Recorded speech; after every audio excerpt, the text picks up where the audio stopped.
जमानत के लिए भी हमने कर दिया है कि लंबे समय तक किसी को जेल में नहीं रख सकते। पहली बार अपराध करने को 1/3 सजा का जो प्रोविजन है, 1/3 अगर अंडर ट्रायल कर लिया तो इसको मुक्ति दे सकते हो, और बाकी सभी मामलों में 1/2 किया है जो गंभीर प्रकार की हत्या, डकैती, ऐसे मामले हैं।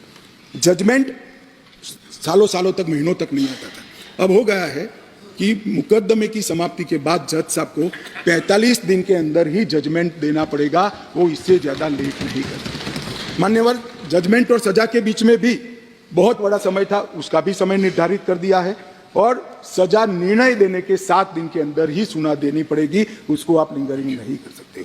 मान्यवर, फिर दया याचिका के मामले आते थे। सालों तक दया याचिका करते ही नहीं, और दया याचिका कोई एनजीओ करता था, कोई दूर दूर के लोग करते थे, जिसका दया तो वही मांग सकता है जिसको दंड मिला है। दया मांगने का अधिकार और किसी को नहीं। मान्यवर, उच्चतम न्यायालय की अपील खारिज करने के 30 दिन के अंदर ही दया की अर्जी करनी पड़ेगी, बाद में आपको इसका अधिकार नहीं रहेगा। राज्यपाल, सरकार, सबके लिए यस और नो कहने का समय का प्रावधान भी इसमें हमने मान्यवर तय कर दिया है। महिलाओं की सुरक्षा के लिए भी इसमें ढेर सारे प्रावधान किए मान्यवर। ई-एफआईआर से अगर किसी को सबसे बड़ा राहत मिलने वाला है तो महिलाओं को मिल रहा है। किसी भी महिला के लिए अपने खिलाफ हुए अपराध को किसी के सामने वर्णन करना मान्यवर बड़ी संकोच की बात होती है।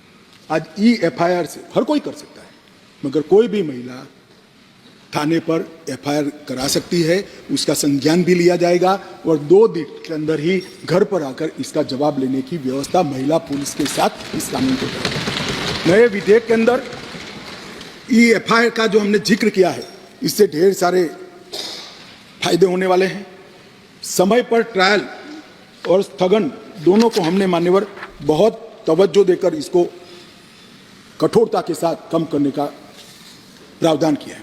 टेक्नोलॉजी का उपयोग भी कई जगह पे हमने पुलिस के अधिकारों के दुरुपयोग को कर्टेल करने के लिए किया है। क्राइम सीन इन्वेस्टिगेशन, ट्रायल, ये तीनों चरण में हमने टेक्नोलॉजी के उपयोग को तवज्जो दी है। पुलिस जांच में पारदर्शिता और जवाबदेही इससे निश्चित रूप से सुनिश्चित तो होगी ही होगी, परंतु सबूतों की गुणवत्ता में भी सुधार होगा। विक्टिम और आरोपी दोनों के अधिकारों की रक्षा होगी।